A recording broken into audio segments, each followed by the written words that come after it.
To U.S. Solicitor General Ted Olson, who argued the Bush case before the Supreme Court during the election standoff.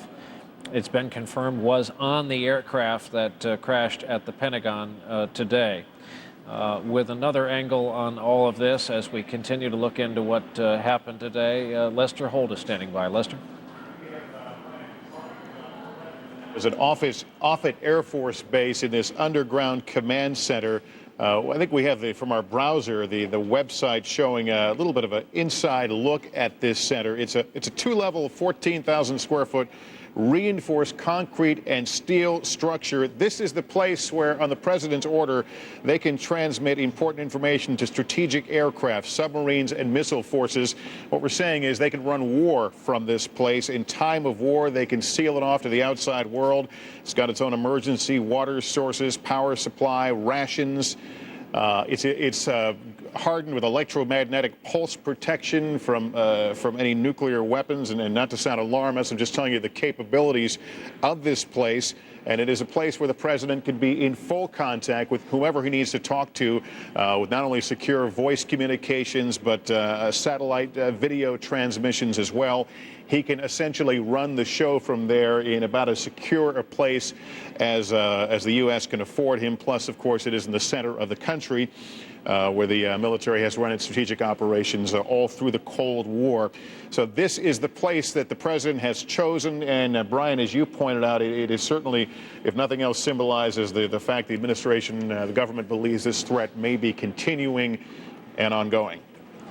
Lester Holt, thank you. Let's see, where would we like to? We're going to dip in on some of the coverage, and it has been a day-long effort in a city that is in full crisis mode by our New York station, WNBC TV in New York. I thought we'd listen in here for a while. Generally, we're also curious as to what is still burning that creates the extraordinary smoke plume there on the ground where the Twin Towers once stood. Let's listen in again. This is the coverage of WNBC TV here in the New York area. Absolutely loaded with fuel.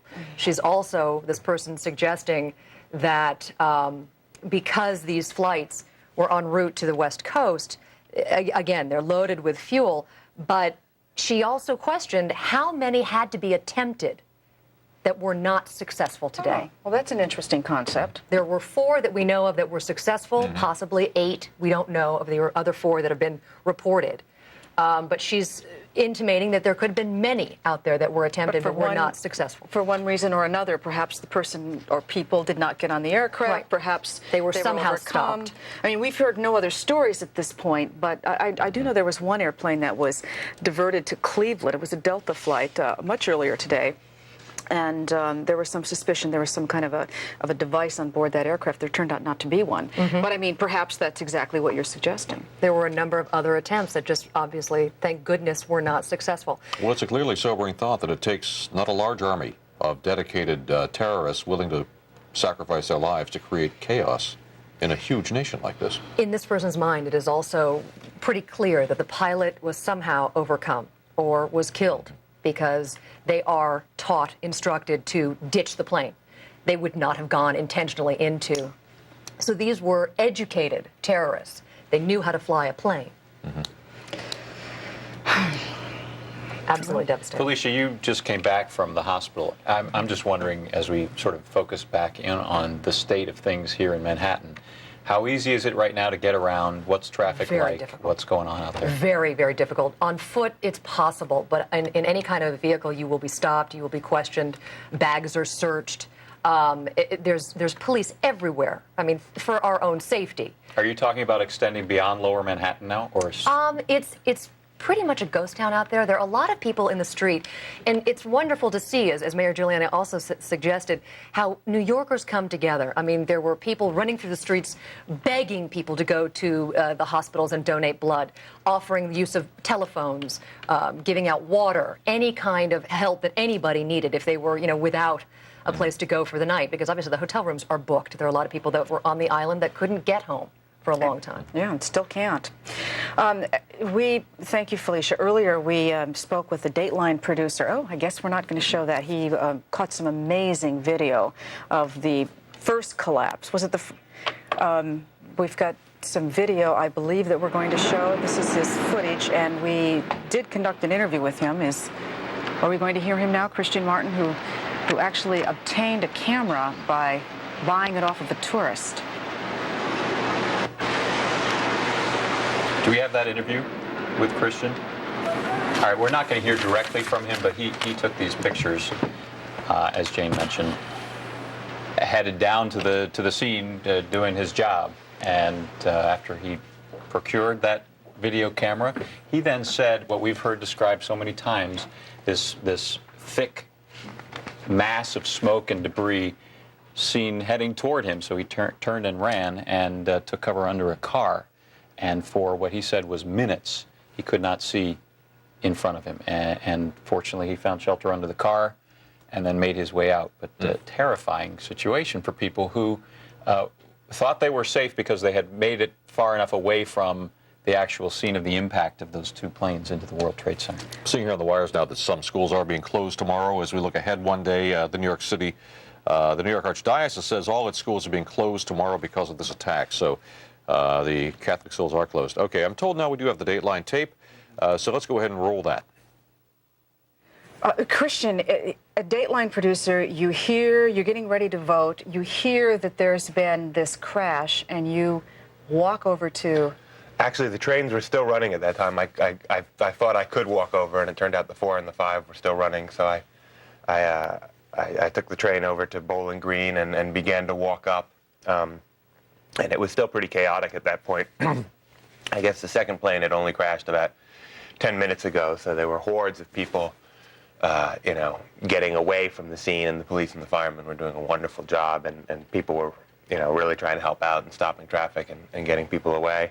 I got hold of a video camera and began recording, some of what had happened. We're looking at those images right now. Yeah. So you're looking through your viewfinder watching the tower collapse. Yeah, and you can see I'm not very far away. I mean, they see that big chunk of the building, and this cloud starts moving real fast.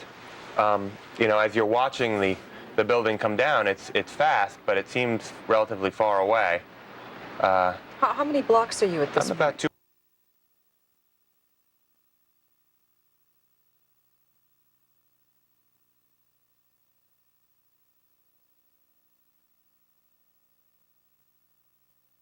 How many blocks are you at this I'm about 2 blocks away, and then this cloud begins to Come at you. Whoa. just go. I was standing there with a cop and a fireman. There were probably about 20 people behind us, and the cops were saying, "Get back, get back," and suddenly they started to run, and I realized I was lucky enough to be down low and keep my mouth covered, and for probably 2-3 minutes it was pitch black, and you could begin to hear people moaning. Everyone was just in shock, and miraculously I still had the camera around my neck, and I literally just sort of crawled off away from the scene, and I was blessed. Nothing really happened to me, and there were lots of people that they needed to take care of, so I just walked uptown. What was the atmosphere like after that, in terms of what you saw on people's faces, what people were doing in that area once that building collapsed and you tried to get out of there? I mean, that was really the third strike, there had been a plane crash, then there had been a second crash, and I was beginning to feel like they were getting it under control a little bit, as out of control as the situation was. The police and the firemen were you cannot emphasize what an incredible job they were doing and how brave they were. And they were moving people away, and it was beginning to, it was out of control, but it was beginning to get organized a little bit. They were clearing the streets. We're having a live interview on the air when it just collapsed behind them, and we could hear the screams then. We've been listening to the coverage of WNBC TV here in New York. They have been covering what is the biggest local news story in the city of New York for several decades. It's likely, certainly in terms of what we fear and believe will be the death toll when all of this is over. There is still, it should be pointed out, a substantial smoke plume. This is from several miles away, mind you, as we look at lower Manhattan. There is still a substantial fire, and you heard one of their correspondents saying that really it is true that in some sections of New York still at this late hour nobody moves. Nobody gets in, nobody goes out. Tunnels and bridges have been closed, traffic at a standstill, and of course our thoughts and prayers are with those who are perhaps struggling for life in the New York area hospitals, and those who weren't so fortunate in this attack today, the worst in American history. As you may know, there has been much speculation, and it will continue, on who may be responsible for this. One U.S. official was quoted early today as saying at the top of the suspect list has to be Osama bin Laden.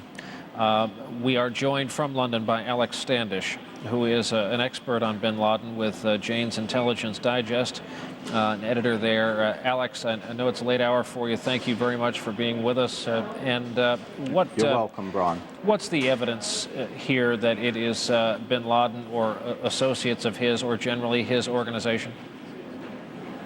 Well, certainly the evidence that we've seen is that one has to look at what sort of organizations would be capable of really planning and executing something like this atrocity on this vast scale, hijacking 4 planes and practically simultaneously has taken a lot of organization and effort, and somebody provided the logistical support for this operation, and clearly the only person, or one of the only people, that has built up such a network in the world today is Osama bin Laden. Having said that, how easy is he to find on this planet? Well, he's sheltered at the moment by the hardline fundamentalist Taliban movement, which rules about 90% of Afghanistan. And all efforts in recent years to dislodge him, including a US missile attack a couple of years ago, certainly have failed. But it remains to be seen whether this man, who is on America's most wanted list, can yet be brought to justice. This is such an extraordinary chain of events. How do you begin? How does the American president instruct his people to begin to find out who's behind it? One of our guests previously mentioned the fact that there were so many aspects in the planning of this. The good news is it may have left a lot of footprints, as he put it.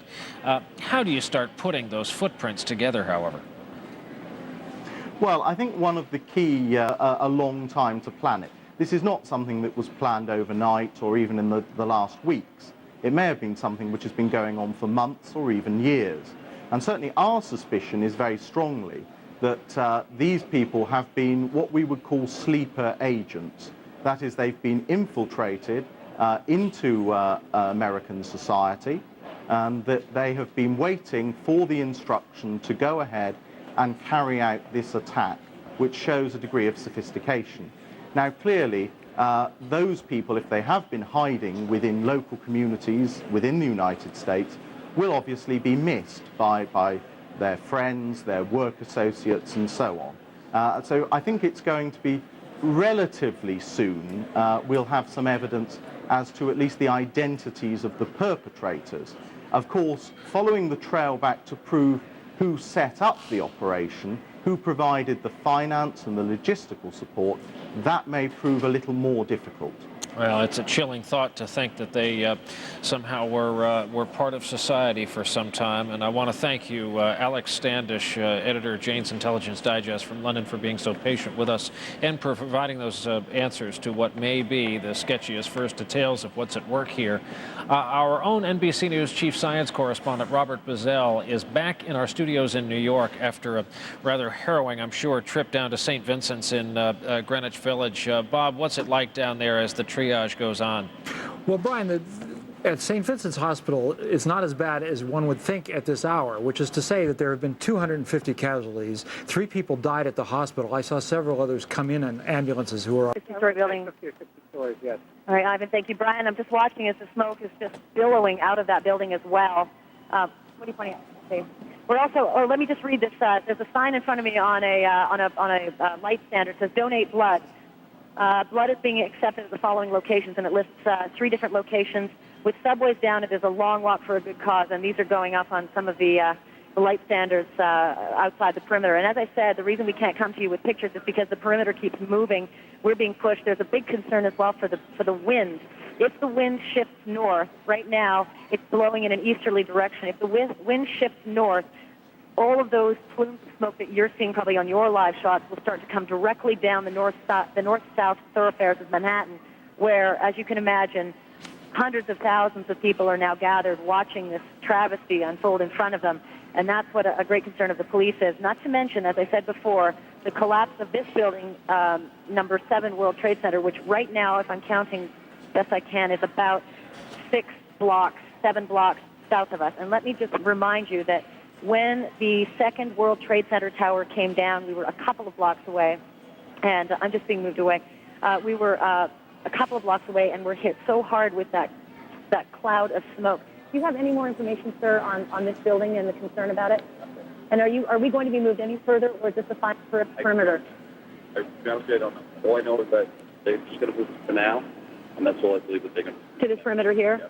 Do you have any added information, sir? I'm just talking to some of the officers, the state police, New York. What we're doing is precautionary basis now, only because we've been informed that there might be some, unstable debris or anything else. We just don't want anybody to get hurt, and that's why we're moving everybody at least to back there where people can depart from the corner. And we want to leave it open for emergency vehicles, that's all. I also saw busloads of doctors. It would look like doctors being rushed in. You have all sorts of rescue personnel that are being moved around. They were being moved in, but I also saw some rescue personnel being moved out. And one of the drivers of New York police officers said to me it was too dangerous. They were evacuating some of those.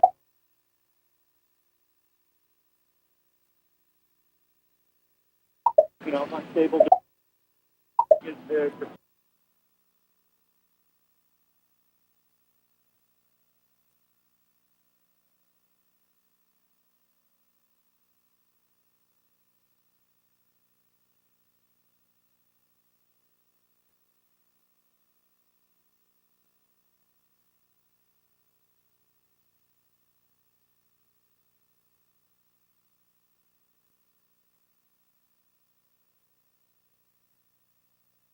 Police, New York. What we're doing is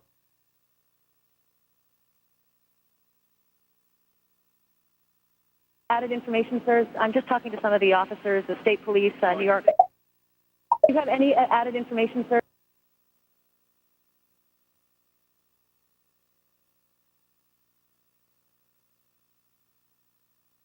Do you have any added information, sir? I'm just talking to some of the officers, the state police.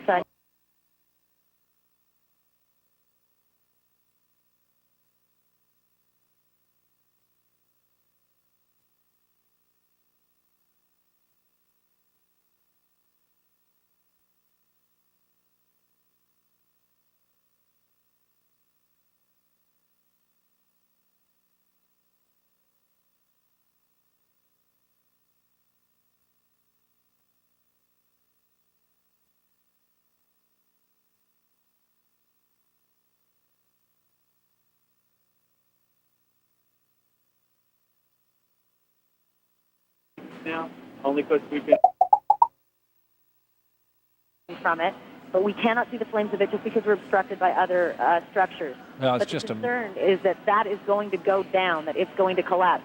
And I can tell you, if it goes down, even the hundreds of people who are being kept behind this periphery are going to be running, because it's the plumes of smoke and debris and dust that move so fast down the streets. That's what we got caught in this morning with the 2nd World Trade Center that fell. We are looking at a shot from across the Hudson River, miles away from New York, and it is actually the same kind of thing people will be seeing on their commutes home, those who haven't already left New York to go home tonight.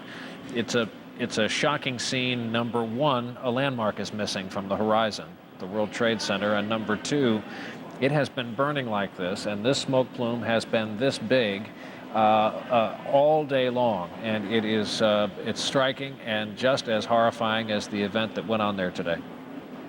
You wouldn't believe, from my vantage point, just seeing the people who have come to either just to witness this for themselves.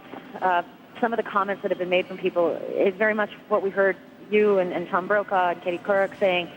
This is an act of war, and this is just an unbelievable tragedy. I'll tell you, one of the sites that we saw earlier, at about 10:15 this morning, an hour and a half after the initial airplane went into the first tower, we saw a security guard who worked at the World Trade Center walking towards us, and this was about 2 to 3 blocks away, just before the second tower fell. The security guard looked like a ghost. He was covered head to toe in his Navy uniform with gray ash. He was walking by himself, slowly. He looked a bit despondent, and when I stopped him, I started to see the glimmer of his badge underneath all of the ash. And I asked him, where are you going? And he said, I'm just getting out of there. I'm one of the walking wounded. We're not really being attended to. They're trying to get to all the ones who really need us. The rest of us are just wandering on our way. But I'll never forget the vision of that man walking towards me. We got a digital photo of him. We'll hopefully get that, once we get a live line established, we'll try to get that to you. But it's really just, it's like nothing I've seen. At least the hospitals were being unabashed about it, saying that we're performing triage and only the seriously wounded are going to get attention here. We have no other time for anything else today. Rick Sanchez got a hold of one of those tags that they had ready to go, and they had color-coded sort of sections along the bottom. The top one was black, and it said dead. The one right below it, here it is, it says deceased. The one right below it is red, it says immediate.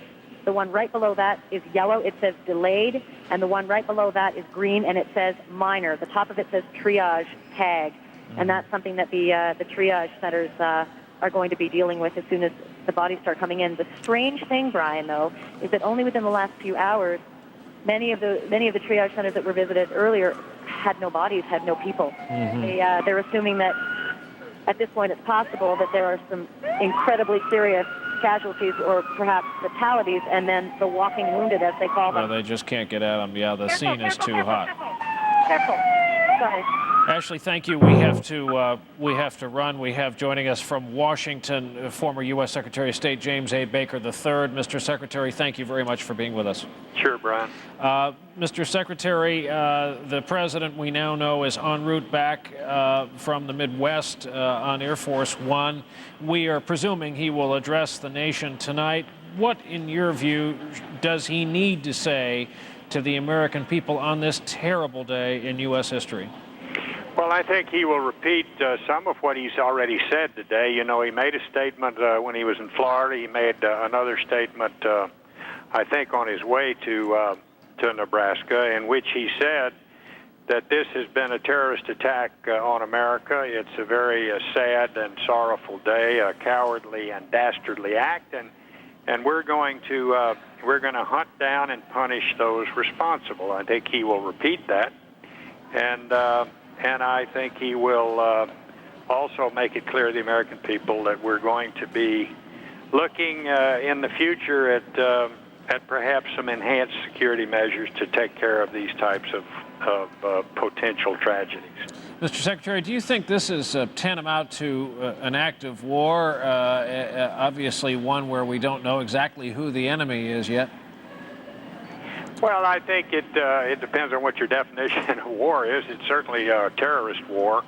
I would be surprised if we find that this is the result of a state, that this action was taken by the government of a state, no matter how callous that state might be. I rather suspect it's going to be found to be the work of one of these very radical terrorist groups around the world that have wanted to do something like this for a long time. We lost many brave Americans to a bombing in Saudi Arabia, Khobar barracks. We lost embassy personnel in Tanzania and Kenya a couple of years ago. We have foiled a number. I remember back to my days. We have rolled up a number of prior efforts that we were fortunate enough to discover in advance. This was obviously a very sophisticated effort. Unfortunately, it succeeded. This took so much advanced planning, Mr. Secretary. Are you worried that this much work was pulled off without any clandestine agent is to send him out to kill somebody? Well, we Americans find that a little bit offensive. And so we don't have the human intelligence capabilities that we really need. And we're going to have to do a lot by way of beefing up our security. And unfortunately, I think there's going to be some impact on our civil liberties. Former Secretary of State James A. Baker III. Mr. Secretary, we appreciate you being with us. Thank you, sir. Thank you, Brian. We have, as we approach 5 o'clock here in the East, especially for people who may have just arrived home to view some of these pictures for the first time, having no doubt heard about this terrible tragedy, terrorism on American shores. We have a look back at some of what has unfolded on our air and in front of our cameras so far this day. There's another one. I'm taking a look. Oh my God! Oh, Jesus! Oh, my God! Oh, another one just hit. Something else just hit. A very large plane just flew directly over my building, and there's been another collision. Went straight into one of the Twin Towers. It just disintegrated instantly. It was the most awful thing I've ever seen. It straightened itself out and dove to the other side and crashed right in. An explosion was so terrific, it looked like it had dynamite in it.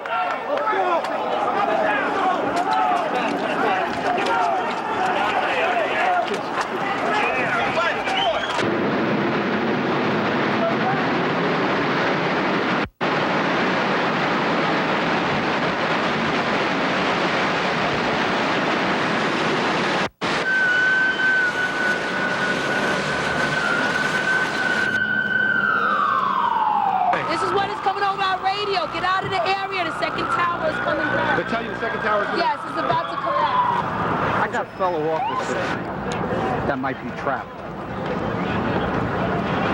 I'm not trying to be a hero, but I think if you were in this position, you'd do the same thing. There were people falling out of the sky. We were trying to get people away when the second collapse occurred, and I dove under a truck. So I don't know how I'm here. I spent a year in combat. I never saw anything like this. After the first tower collapsed, we were back in there trying to bring people out. We knew the second one was about to come down, but we were lifting one person, and when it came down, we all just ran for our lives. You could hear the rumbling. When you looked up, you could see the top of the building just crumbling. We all headed south, and you could feel the wind hitting in the back because as the debris hit. Couldn't see. Everything was totally black. We were just walking, hoping to find daylight. It was just unbelievable. I never seen anything like it in my life. I'm just thinking about the firemen I see going up the stairs behind me and look at half of this building. I don't know. A horrible day in the history of the city of New York, for that matter, the United States of America. This is live from several miles away. That is what the New York skyline looks like, absent a huge landmark, the World Trade Center. But with that blew through the Twin Towers, the World Trade Center, some of the most frightening and striking videotape images. You have to remind yourself this is not a creation of Hollywood. Just been handed a piece of paper that says that senior U.S. intelligence official telling NBC News that, quote, information developed since the crash strongly indicate that if we had time to slow them down, we would see air speeds, we would see flight level, altitude. But both of these show, of course, the planes ending up where they did. Ashley Banfield is on the phone with us again from Lower Manhattan with more on what is still burning there. Ashley? Hi, Brian. I'm on the phone, but I think I might actually be able to get a picture out now. I'm standing with Sergeant Moses Cruz with the New York City Police Department, who was on the scene. Just tell me, Brian, if you've got a picture of us, because I think the picture tells a lot of the story. Sergeant Cruz. Not yet. Oh, okay, now we see you. You got it now? Okay. Sergeant Cruz, we're up on MSNBC now, so I just want to talk to you a little bit about what happened today and what time you arrived on the scene and what you saw. Well, I arrived around between 9:40 after the second airplane hit. Around 10 o'clock, they heard the rumbling, which was a block away. I looked up and see the first tower come down.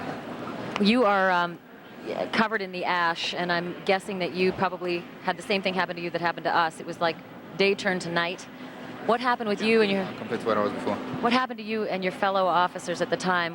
What kind of a response did you jump into, knowing that there was going to be very little communication between the department and all the officers? Oh, when it came down, first we froze. We're like, "Oh God, look what's unbelievable!" It's disbelief. Then we turned around and started yelling for people to run, because in the smoke. To California to participate in a ceremony honoring their service.